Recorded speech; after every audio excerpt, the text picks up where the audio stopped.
Hello my dear friends, आपका मेरे YouTube channel study with engineer में स्वागत है।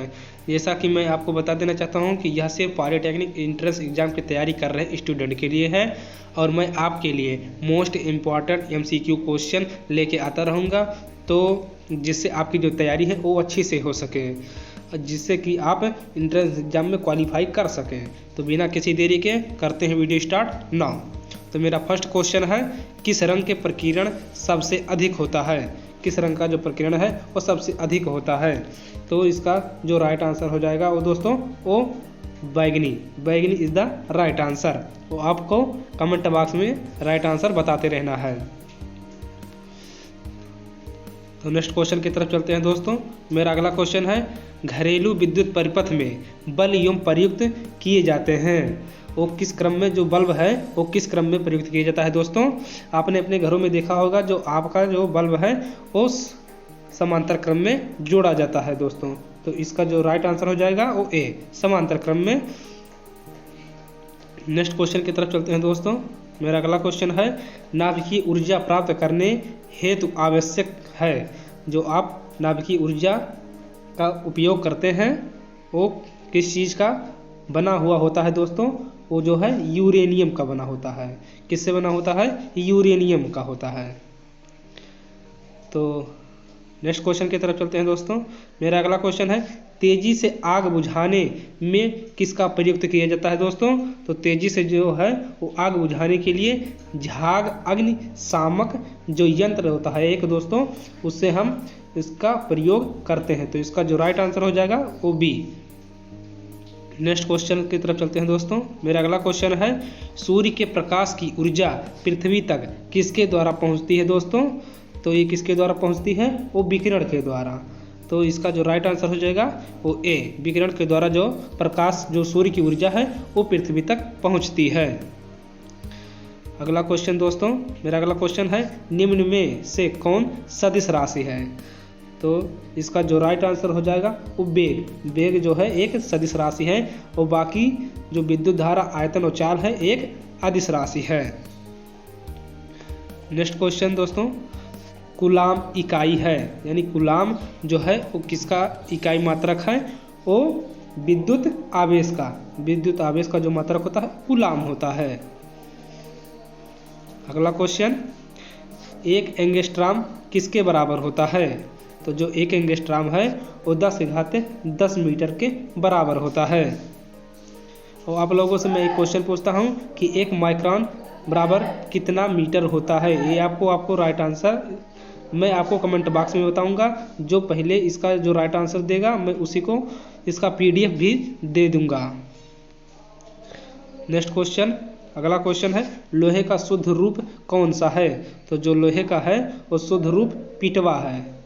तो इसका जो राइट आंसर है वो ए, लोहे का शुद्ध रूप पिटवा होता है। नेक्स्ट क्वेश्चन, मेरा अगला क्वेश्चन है, ध्वनि के वेग का मान सबसे कम होता है। ध्वनि का जो है वो वेग का मान जो है वो किस अवस्था में सबसे कम होता है? तो गैस अवस्था में सबसे कम होता है और ठोस अवस्था में सबसे अधिक होता है। नेक्स्ट क्वेश्चन की तरफ चलते हैं दोस्तों। मेरा अगला क्वेश्चन है, 1 किलोवाट घंटा से कितने कैलोरी ऊष्मा उत्पन्न की जा सकती है? तो 1 किलोवाट घंटा में कितने कैलोरी ऊष्मा उत्पन्न की जा सकती है? 8.5 × 10⁵ कैलोरी ऊष्मा उत्पन्न की जा सकती है। अगला क्वेश्चन है दोस्तों, अगला क्वेश्चन है, जल में वायु का गोलीय बुलबुला किस प्रकार कार्य करता है? जल में जो वायु का बुलबुला है वो अवतल लेंस के द्वारा उसका प्रयोग किया जाता है। तो इसका जो राइट आंसर है वो बी। अगला क्वेश्चन है, कांच से वायु में जाने पर प्रकाश का क्रांतिक कोण किसके लिए न्यूनतम होता है? जो कांच से वायु में जाने पर दोस्तों, तो कांच से वायु में जाने पर इसका जो क्रांतिक कोण है वो न्यूनतम होता है बैगनी के लिए, और अधिकतम कब होता है? लाल रंग के लिए। तो ये आपको दोस्तों याद रखना है। तो नेक्स्ट क्वेश्चन की तरफ चलते हैं दोस्तों। मेरा अगला क्वेश्चन है मुख्य बल किसके कारण आकाशीय पिंड गति करते हैं तथा यथास्थान पर रहते हैं, वह क्या कहलाता है? तो आपको ये सिंपली आपको मालूम होगा वो गुरुत्वाकर्षण बल है। गुरुत्वाकर्षण बल के द्वारा हम आकाश में स्थिर अवस्था में हम खड़े हो सकते हैं। तो इसका जो राइट आंसर हो जाएगा दोस्तों वो गुरुत्वाकर्षण बल है। नेक्स्ट क्वेश्चन की तरफ चलते हैं। मेरा अगला क्वेश्चन है न्यूटन के शीतलन नियम के अनुसार किसी वस्तु के शीतलन की दर अनुक्रमानुपाती होती है। वो किसके अनुक्रमानुपाती होती है दोस्तों? वो वस्तु एवं वातावरण के तापांतर के अनुक्रमानुपाती होती है। अगला क्वेश्चन दोस्तों, गैस पात्र की दीवारों पर दाब डालती है वो क्योंकि गैस के अणु पात्र की दीवारों के साथ संघात करते हैं। तो इसका जो राइट आंसर हो जाएगा C is the right answer. Next question की तरफ चलते हैं दोस्तों। जब किया गया कार्य ऋणात्मक होता है, जो आपके द्वारा किया गया जो कार्य होता है वो जब ऋणात्मक होता है तो उसकी जो गतिज ऊर्जा होती है वो क्या होती है दोस्तों? तो उसकी जो गतिज ऊर्जा होती है वो घट जाती है। क्यों? जिससे कि आप एक उदाहरण के तौर पर समझ सकते हैं कि जब आप अपना कार्य करते हैं, कोई भी कार्य करते हैं, तो उससे जो आपकी एनर्जी जो होती है वो घटती है कि नहीं दोस्तों? वो आपकी जो एनर्जी है वो घट जाती है। तो इसका जो आंसर है वो ए इज द राइट आंसर हो जाता है। नेक्स्ट क्वेश्चन की तरफ चलते हैं दोस्तों। मेरा अगला क्वेश्चन है हवा में ध्वनि की गति होती है। हवा में ध्वनि की गति होती है, क्या होती है दोस्तों? हवा में जो है इसकी जो गति है वो आर्द्रता बढ़ाने से बढ़ती है। तो इसकी जो राइट आंसर हो जाएगा A is the right answer. Next question की तरफ चलते हैं दोस्तों। मेरा अगला क्वेश्चन है अर्धचालकों को गर्म करने पर उनका प्रतिरोध क्या हो जाता है दोस्तों? तो उनका जो अर्धचालकों पर जब गर्म करते हैं तो उनका जो प्रतिरोध होता है वो घट जाता है दोस्तों। तो इसका जो राइट आंसर है वो सी इज द राइट आंसर हो जाएगा दोस्तों। अगला क्वेश्चन है जब बर्फ के टुकड़े को ऊष्मा दी जाती है तो उसका ताप क्या हो जाता है दोस्तों? तो उसका जो आंसर है तो पहले बढ़ता है और फिर स्थिर हो जाता है। तो इसका जो राइट आंसर हो गया वो ए हो जाएगा राइट। नेक्स्ट क्वेश्चन की तरफ चलते हैं दोस्तों। अगला क्वेश्चन है कृत्रिम उपग्रह के में रेखीय चाल निर्भर नहीं करती है। तो कृत्रिम जो उपग्रह है वो रेखीय चाल पर निर्भर नहीं करती है। तो वो किस पर निर्भर नहीं करती है? वो उपग्रह के द्रव्यमान पर। उपग्रह के द्रव्यमान पर जो है वो रेखीय चाल निर्भर नहीं करती है।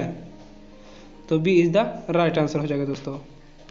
अगला क्वेश्चन है चौक कुंडली में ऊर्जा संचयित होती है। चौक कुंडली में ऊर्जा संचयित होती है। तो इसका जो राइट आंसर हो जाएगा दोस्तों चुंबकीय ऊर्जा के रूप में। चुंबकीय ऊर्जा जो होती है वो चौक कुंडली को संचयित करती है। तो इसका B is the right answer. Next question की तरफ चलते हैं दोस्तों। मेरा क्वेश्चन अगला है किलोवाट घंटा का मात्रक होता है। ये ऊर्जा किलोवाट घंटा का इकाई मात्रक है। तो इसका जो राइट आंसर हो जाएगा दोस्तों उसका ए। ये ऊर्जा जो है वो किलोवाट इकाई का मात्रक होता है दोस्तों। नेक्स्ट क्वेश्चन की तरफ चलते हैं। मेरा अगला क्वेश्चन है मानव आंख प्रतिबिंब को रेटिना पर फोकस करती है। तो ये रेटिना के किस अक्ष पर फोकस करती है? वो चक्षु लेंस की वक्रता को बदलकर ये रेटिना पर फोकस करती है। तो इसका जो राइट आंसर हो जाएगा दोस्तों ये। तो मेरा अगला क्वेश्चन है कि निम्न तरंगों में से जो तरंगे निर्वात में संचरित नहीं हो सकती हैं वह क्या कहलाता है? तो वो है ध्वनि तरंगे। क्या है दोस्तों? ध्वनि तरंगे इज द राइट आंसर हो जाएगा। जैसा कि आप देख सकते हैं कि आज का टेक्निकल युग है तो इसमें जो रेडियो तरंग है वो भी वायुमंडल में विचर रही हैं और जो प्रकाश की जो तरंग है वो भी वायुमंडल में है और जो यक्ष किरण है वो तो ऑलरेडी है ही है। तो जो ध्वनि तरंगे हैं वो अभी निर्वात में संचरित नहीं है। तो इसका जो राइट आंसर हो जाएगा दोस्तों वो ध्वनि तरंगे। नेक्स्ट क्वेश्चन की तरफ चलते हैं दोस्तों। मेरा अगला क्वेश्चन है गुरुत्वीय त्वरण वो कहाँ पर अधिकतम होती है और कहाँ पर न्यूनतम होती है दोस्तों? तो जो गुरुत्वीय त्वरण है वो पृथ्वी के केंद्र पर शून्य होती है। तो इसका जो है वो राइट आंसर हो जाएगा, पृथ्वी के केंद्र पर शून्य होती है। नेक्स्ट क्वेश्चन की तरफ चलते हैं दोस्तों। अगला क्वेश्चन है गुरुत्वाकर्षण नियतांक का मात्रक होता है। तो गुरुत्वाकर्षण नियतांक का मात्रक क्या होता है दोस्तों? न्यूटन इंटू मीटर स्क्वायर प्रति किलोग्राम स्क्वायर। तो इसका D is the right answer हो जाएगा दोस्तों।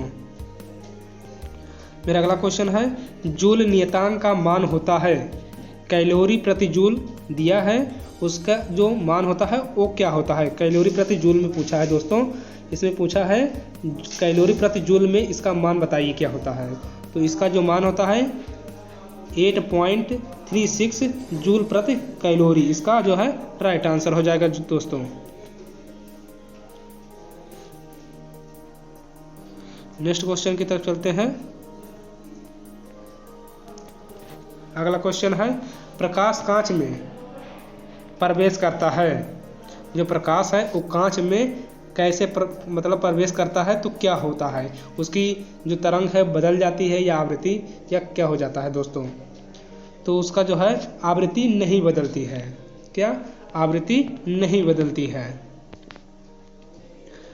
मेरा अंतिम और लास्ट क्वेश्चन है दोस्तों, किस शांत जल में एक पत्थर गिरा दिया जाता है तो इस तरह से उत्पन्न जो त्वरण है वो जल के तल पर कौन सी तरंगे दिखाई देती हैं? आप लोगों को कमेंट बॉक्स में इसका आंसर बताना है। तो इसका जो राइट आंसर है वो अनुप्रस्थ तरंगे आपको देखती है। मैं आपको प्रैक्टिकली तौर पर आपको बता देता हूँ कि आप जाना और एक पत्थर का टुकड़ा लेना, उसके बाद आपको एक जल में फेंक देना है। आप देखेंगे कि जल की सतह पर एक सिरिंग और गर्त के रूप में आपको एक लहर दिखाई देगी दोस्तों। तो वो कौन सी लहर होंगी? उस लहर को हम एक तरंग के रूप में कहते हैं, जो उस तरंग का नाम है अनुप्रस्थ तरंग। इस तरंग को हम अनुप्रस्थ तरंगे कहते हैं। उम्मीद करता हूँ आपको ये वीडियो अच्छी लगी होगी दोस्तों। तो आप इसे लाइक शेयर सब्सक्राइब करना ना भूलें। Thank you for my watching video. और मिलते हैं नेक्स्ट वीडियो के